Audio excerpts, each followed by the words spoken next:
మీ destination ఏదైనా ప్రపంచంలో ఏ మూల ఉన్నా CN travel explore the world your way. నమస్తే, నేను Keshav. Welcome to Suman TV.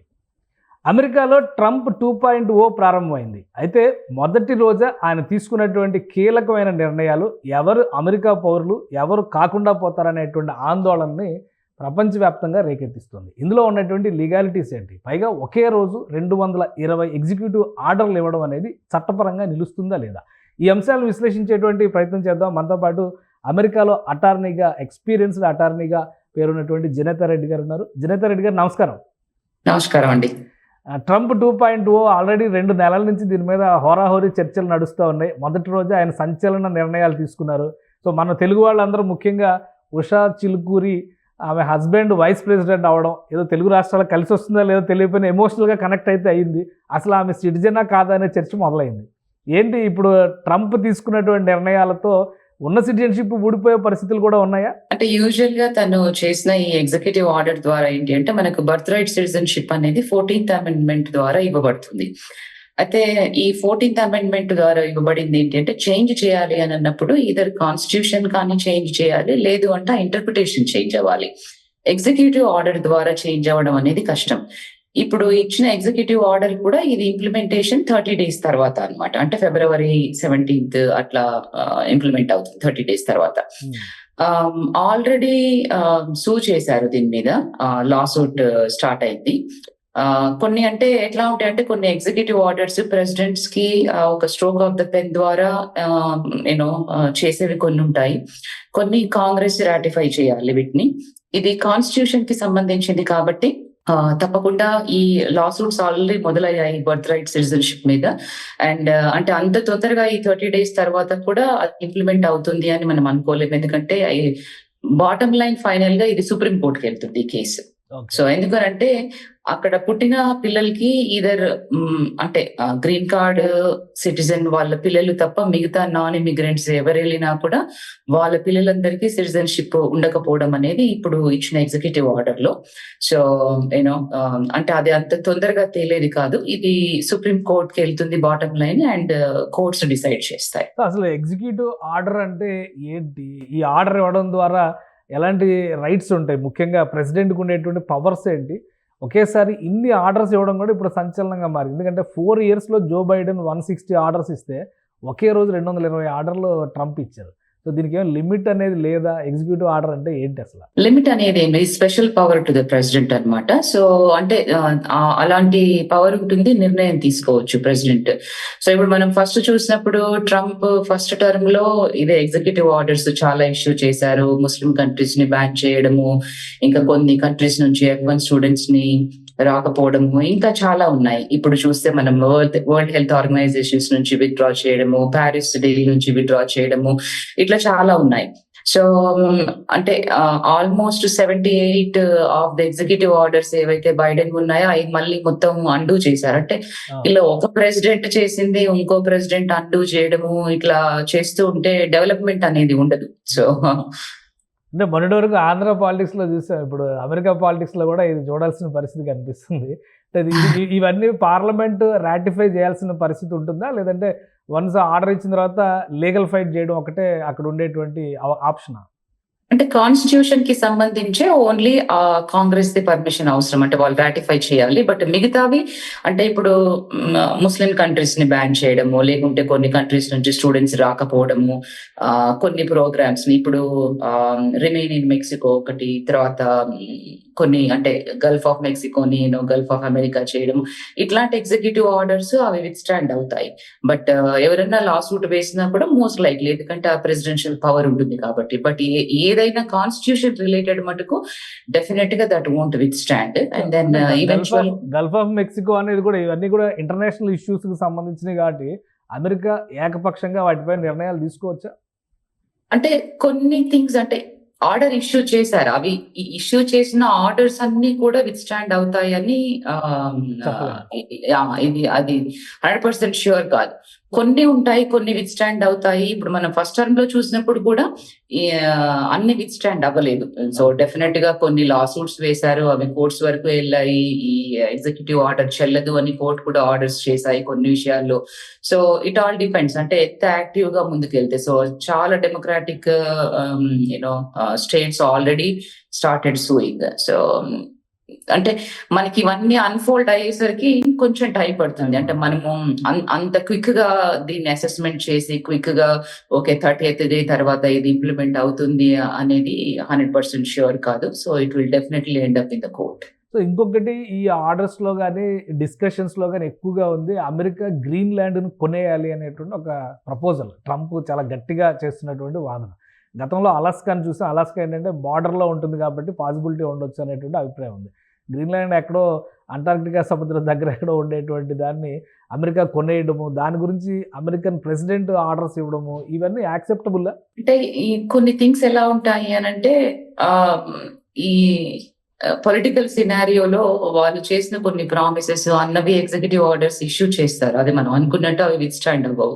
ఇప్పుడు గ్రీన్లాండ్ ని కొనేయడం కానివ్వండి, ఇప్పుడు పనామా కెనాల్ ని ఇచ్చేసారు వాళ్ళకి, మళ్ళీ పనామా కెనాల్ ని రీక్లెయిమ్ చేసుకోవడము, ఇది అంతా ఇట్స్ ఎ ప్రొసీజరల్ పార్ట్. అంటే ఓవర్ నైట్ అయిపోదు ఏది.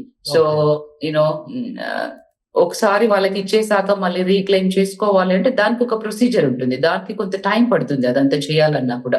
అది అవ్వచ్చు, అవ్వకపోవచ్చు. సో ఆ లీగాలిటీస్ ఏంటి, అంటే కాన్స్టిట్యూషనల్ గా ఇట్ ఈస్ పాసిబుల్ ఒకసారి వాళ్ళకి ఇచ్చేసి, ఇప్పుడు జిమి కార్టర్ ఎరాలో ఇచ్చేసారు వాళ్ళకి పనామా కెనాల్ ని, మళ్ళీ అది వెనక్కి వస్తుందా లేదా. So we have to wait and see. But executive orders అయితే ఇష్యూ చేశారు. సో ప్రెసిడెంట్ కొన్ని వాళ్ళ ప్రామిసెస్, అంటే వాళ్ళు చేసిన పొలిటికల్ ప్రామిసెస్ యూనో నిలబెట్టుకోవడానికో చూపించడానికో అనుకోవచ్చు. సో అవన్నీ ఇష్యూ చేశారు. సో వి డోంట్ నో, అన్ని కూడా మనం వెయిట్ అండ్ సీ. సో ఇంకొకటి, అమెరికన్ ప్రెసిడెంట్కి ఉండేటువంటి లిమిటేషన్స్, ఇట్లాంటి డెసిషన్స్ తీసుకున్నప్పుడు ఇంటర్నేషనల్ అఫైర్స్లో కానీ ఇతర దేశాలతో ఉండే రిలేషన్స్ కానీ ఇవన్నీ ఎఫెక్ట్ అయ్యేటువంటి పరిస్థితి ఉంటుంది కదా. వన్ సైడెడ్గా ప్రెసిడెంట్ ఇలాంటి డెసిషన్స్ తీసుకుంటే అమెరికాలో కాన్స్టిట్యూషన్ చెప్తుంది ఏంటి, దాని నుంచి బయటపడాలంటే కాంగ్రెస్కి ఉన్నటువంటి ఆప్షన్స్ ఏంటి, అలాంటి స్కోప్ ఏమైనా ఉందా? డెఫినెట్ గా, అంటే కొన్ని థింగ్స్ లో కాంగ్రెస్ అంటే కాన్స్టిట్యూషన్ కి సంబంధించిన దాంట్లో ఇంటర్ఫియర్ అవుతారు, ఎందుకంటే వాళ్ళు రాటిఫై చేయాలి కాబట్టి. మనం ఇప్పుడు అంటే బోత్ హౌసెస్ లో చూసుకుంటే కూడా ఈ రిపబ్లికన్ పార్టీకి అలాంటి మెజారిటీ ఉంది.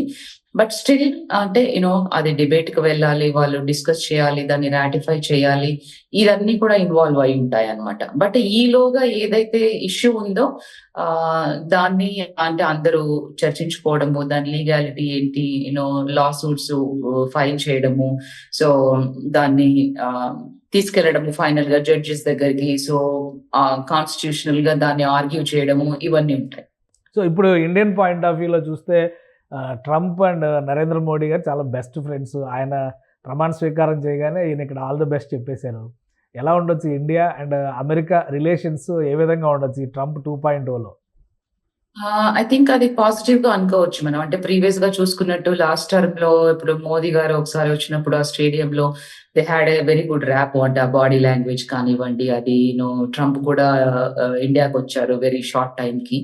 సో నాకు తెలిసి మంచి రిలేషన్స్ ఉంటాయి ఇండియాతో. బట్ అగైన్ అంటే ఓన్లీ ఇండియాని దృష్టిలో పెట్టుకొని ఆర్డర్స్ చేయరు కదా. సో వాళ్ళు వరల్డ్ ని మొత్తం, అంటే ఇప్పుడు ఏదైనా ఆర్డర్ ఇష్యూ చేసినప్పుడు అది లెట్స్ సే స్టూడెంట్స్ వద్దనుకున్నప్పుడు కొన్ని ఎగ్జామ్షన్స్ ఉంటాయి. But I'm very positive that ఇండియాతో మంచి సత్సంబంధాలు ఉండే అవకాశం ఉంది యుఎస్ కి. సిటిజన్షిప్ ఇష్యూస్ విషయంలో చూస్తే February 20 ముందర పుట్టినంత వరకు ప్రాబ్లమ్స్ ఉండవు. February 20 తర్వాత పుట్టిన పిల్లలకి సిటిజన్షిప్ విషయంలో చాలా కాంప్లికేషన్స్ ఉంటాయి. అమెరికా సిటిజన్షిప్ను పొందడం ఇక పైన అంత ఈజీ కాదు అంటున్నారు. సో ఇది ఎంతవరకు అమలయ్యే అవకాశం ఉంది? ఆల్రెడీ లీగల్ ప్రాసెస్లోకి వెళ్ళింది కాబట్టి, కేసు వేసినటువంటి పరిస్థితి ఉంది కాబట్టి ఇంప్లిమెంటేషన్కి ఎంతవరకు ఛాన్సెస్ ఉండొచ్చు? ఉన్నటువంటి ఇండియన్ కమ్యూనిటీకి దీనివల్ల జరిగేటువంటి ఎఫెక్ట్ ఎలా ఉంటుంది? నాకు తెలిసి దీని గురించి ఎక్కువగా వర్రీ అవ్వాల్సిన పని లేదు, ఎందుకంటే డెఫినెట్ గా ఇంప్లిమెంటేషన్ స్టాప్ అవుతుంది, ఎందుకంటే లా సూట్ ఫైల్ అయింది కాబట్టి.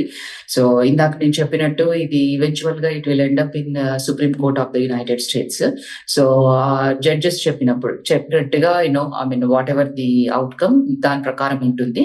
బట్ ఆలోగా పెద్దగా వరి అవ్వాల్సిన పని లేదు. అంటే మిగతా ఎగ్జిక్యూటివ్ ఆర్డర్స్ కొన్ని విషయాల్లో వరి అవ్వాలి కానీ, బట్ ఈ బర్త్ రైట్ సిటిజన్‌షిప్ గురించి ఎక్కువ వరి అవ్వాల్సిన పని లేదు. బట్ ఈ కోర్ట్ జడ్జ్‌మెంట్ ఎప్పుడైతే వస్తుందో దాన్ని బట్టి పీపుల్ షుడ్ స్టార్ట్ వరింగ్. అంటే దాన్ని ఎలా ఇంప్లిమెంట్ చేస్తారు? ఎందుకంటే కోర్ట్ ఎట్లా ఇంటర్ప్రిట్ చేస్తుంది అనేది క్వెషన్ ఇక్కడ. సో ఇంకొకటి H1Bకి సంబంధించిన క్వాటా పెరుగుతుంది, అలానే వాటిని తగ్గిస్తున్నారు, వాటిపైన రిస్ట్రిక్షన్ తెస్తున్నారు, ఇంప్లిమెంటేషన్ విధానంలో మార్పులు తెస్తున్నారు. వీటన్నిటి వలన అమెరికన్ డ్రీమ్ అనేది చెదిరిపోయిందనే అభిప్రాయం ఉంది. మీరేం చెప్తారు అమెరికా వెళ్ళాలి అని ఆశపడుతున్నటువంటి యంగర్ జనరేషన్స్కి?